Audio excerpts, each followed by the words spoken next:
I am very introverted, more so now than I've ever been before. But back when I was in my early school years, I was a lot more extroverted. I felt good when the people around me felt good too.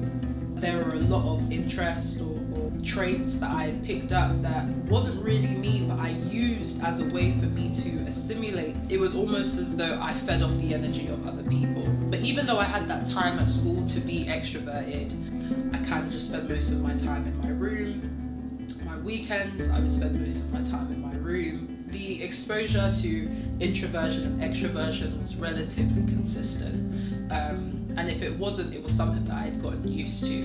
Looking back at the time now, I question how much of that was me actually trying to find validation in the people around me and borderline people pleasing.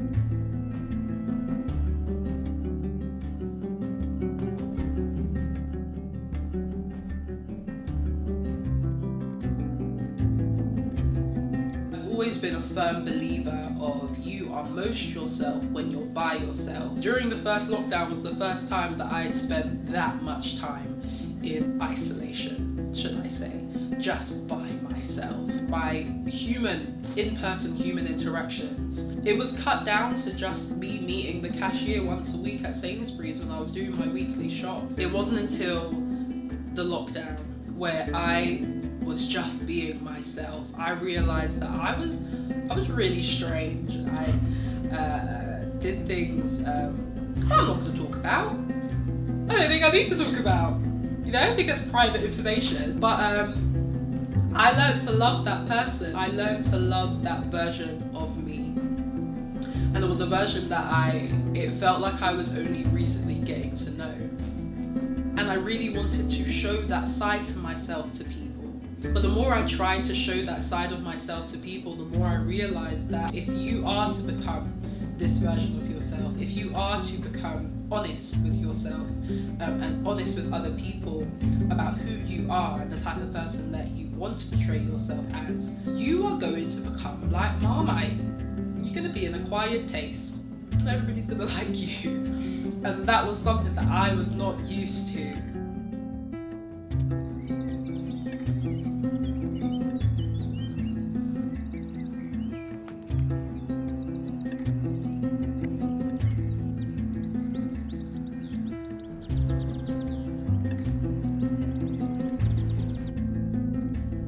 If you have a plethora, and I mean hundreds of thousands of millions of people who like you, there's no way that you're being yourself.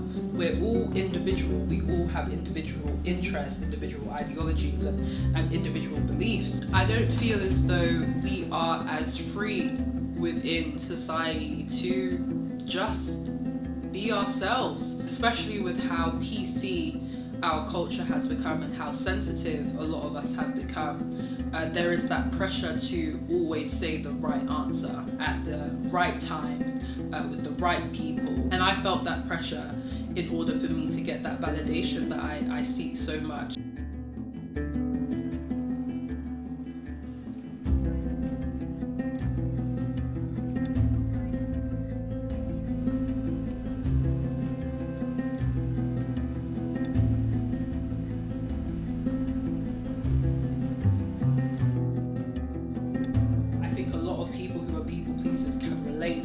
That going through the process of not being a people pleaser anymore and being honest and just showing up as your authentic and true self is terrifying. It's like your brain is screaming, no, this is not what I want. I'm uncomfortable. Why are you acting different to the way that you've acted years before this point? Just act normal. Because for your brain, people pleasing is normal. But then your heart, this sounds so cheesy, but then it's like your heart is just like, this isn't you. And I know brain is uncomfortable right now. Oh, your body is so beautiful. I'm sorry, the way that I'm picturing it in my head. But then your heart is like, this is not you. Be true to who you are. And that transition is terrifying.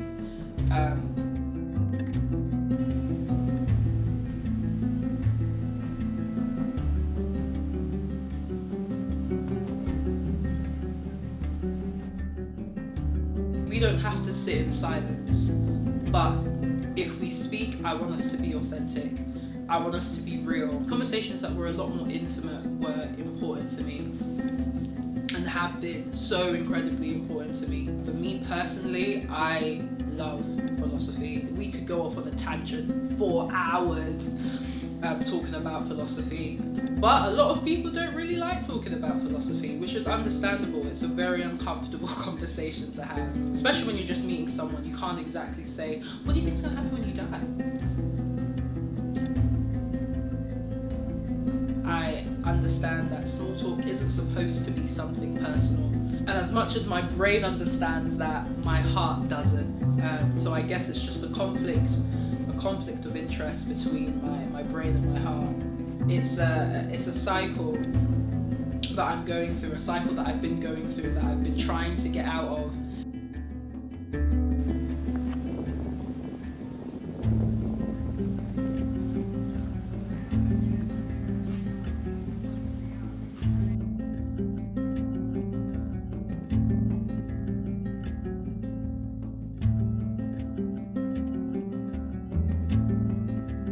If you can avoid having small talk with someone, avoid it.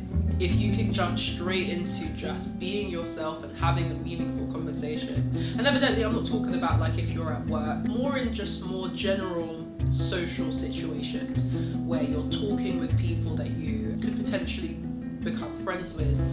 Be yourself. And I think a lot of videos that I've seen with regards to how to be more extroverted, how to be social as an introvert, they're always directing us to focus on the other person. And that could be a very, very bad cycle. I'm not saying that you shouldn't focus on making the people you talk to comfortable. You definitely should, but you should also focus on making sure that you're comfortable too. Don't start something you can't finish just because you're able to fester up a conversation with someone about an interest that they may have. It's something that you just may know about, but it's not something that you're truly passionate about or truly have an interest in. That person may then begin to develop a connection with a version of you that isn't really you. I was trying to now show these people who developed a connection with a version of me that was still me to a certain extent, but nowhere near all of me. And I want the people around me and the people who claim they love me to love all of me too. And you can only do that if you show people unapologetically who the you are. Because who you are, it may not be amazing to everyone. Evidently, it's not supposed to be amazing to everyone, but for the people who will matter and the people who do matter, it will be more than enough. Because when you're a people pleaser, when you're nervous, when your back's against the wall, there's fight, there's flight, and then there's one that I don't think a lot of people talk about, and that's surrender.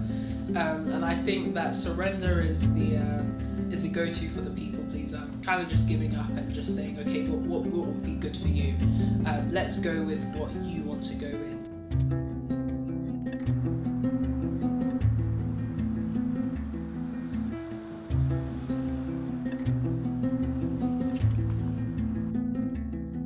I think now I'm probably going off on a tangent. I think I've definitely recorded enough. And if I don't make a lot of sense, I don't. I'm sorry about that. I'm sorry if this video wasn't as clear as I wanted it to be. But I really hope you enjoyed this video. If you've been on YouTube or Snapchat or Instagram or TikTok, if you've been online for too long, if you can look at your watch, your invisible watch, and see that you've been online for hours now, go step outside. Give yourself a break. And I know it's cold. I know it's chilly. Here I am sitting inside my studio. I think the temperatures are cheeky 25 degrees in here, you know, I'm comfortable. But I'm gonna go for a walk after this video. But thank you for watching this video. I really hope you enjoyed it. But if you liked this video, if it was something that you felt as though you resonated with, please consider liking the video.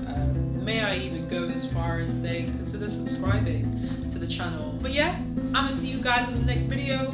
Thank you for watching. Thank you for watching. And here's that blessing. Here's another blessing for you. Here's an extra blessing for you. Thank you.